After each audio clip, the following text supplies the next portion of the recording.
know which cantos, Chaitanya? No, I don't remember. Okay. It's in the chapter called Veda Kirtans. So in that chapter it describes how the different kirtan groups were organized. It describes them as having 6 kirtan leaders simultaneously leading. So it means they have to know what they're singing. They're made just like I'm kind of like the lead. I give direction to the leaders to lead the tune, and then there were 6 lead responders. There were leaders, and then there were lead responders. In other words, because there's thousands of people, so 6 lead responders who are around who know how to follow the tune. So when they're following the tune, then it's easier for the others to pick up on where they're going with it.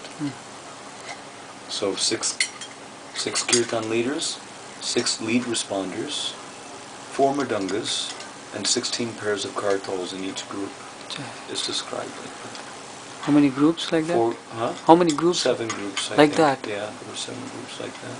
Amazing. Organized like that. So I find, first of all, if all the kirtan,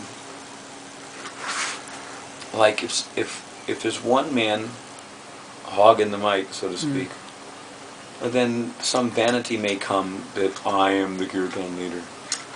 But when Krishna is merciful and breaks your voice down so you can't be the kirtan leader anymore, then we find that humbly accepting the position of being dependent on the help of others, it makes for a much better kirtan ultimately. Even though their singing may not be as good as what my singing used to be or whatever. Some of them sing better actually, but some of them don't hear nicely enough to follow the tunes that I would prefer, and they have a tendency to second guess where I'm going to go with it and don't actually hear or anticipate properly. So then sometimes there's a little mistake, but overall that's wonderful. It's a much better atmosphere because no one's thinking that hum ho, I'm the kirtan leader. That's a problem. So there's a lot less false egoism involved, and there's a lot more of a selfless service attitude involved. Where there's. Is this written in your books that's going to come up? No, not this one. This is very important because the false ego will kill the mood. Yeah, well, I mean, that these kind of things I touched on, but just the point of having, a group. But I've always found, at least in the last few years, I've found that getting together and having 5, 6, 8, 10, kirtan leaders leading all at once. Tunes have to be simplified a little in order to accomplish that, but if they're leading all at once, of course sometimes the lead is even more powerful than the response, but because everyone wants to jump in and help out, and then there's no one left to respond, Sometimes that happens. But you can purposely divide up and say, okay, you guys lead the response and you guys help with the lead. And that way I always felt that it's definitely a more powerful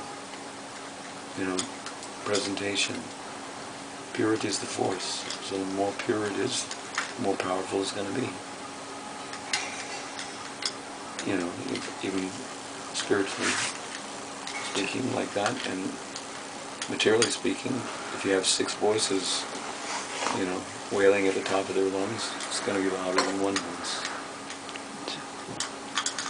So do the group, how frequent they should practice together? Like we're in US. Every day. Oh, That's not practice, possible. not practice. Sing By together. performing kirtan, In front practice of on the job. Yes. Tesham satati yuktanam bhajatam priti purvakam dadami buddhiyam. Krishna gives the intelligence how to do it nicely if you're constantly engaged. Satati yuktanam. At least regularly. Nitya yuktanam. Not constantly. Then Krishna helps from within how to do it nicely. So there's no real need to practice. Just by doing it. Live and coordinate day by day, improve. Yeah. Then you become more familiar and more, adept. I never, hardly ever sit down and work something out. Okay. So all spontaneous. Just like what we did. We started on the tune which we sing, the Sri Guru Charana Padma. Today. Yeah, but then it drifted into another realm. And then back. And, Amazing. Spontaneously put it together, and it makes for more spontaneous, inspirational. And I have a question. In ragas, for example, Bilawal, they sing in the Mangalarti time, and the different ragas for different times. Sometimes do you keep that in mind when you sing? Yeah, sometimes. Okay. But not always. Because my precedence is the passage in Govinda Lilamrita where the gopis and Krishna, during the Rasa Leela in the middle of the night, they were singing all ragas without any consideration of time or season. And they sang hundreds of ragas. It's described. All the different, at least many of the different ragas that they were singing are described in Govinda Lilamrita.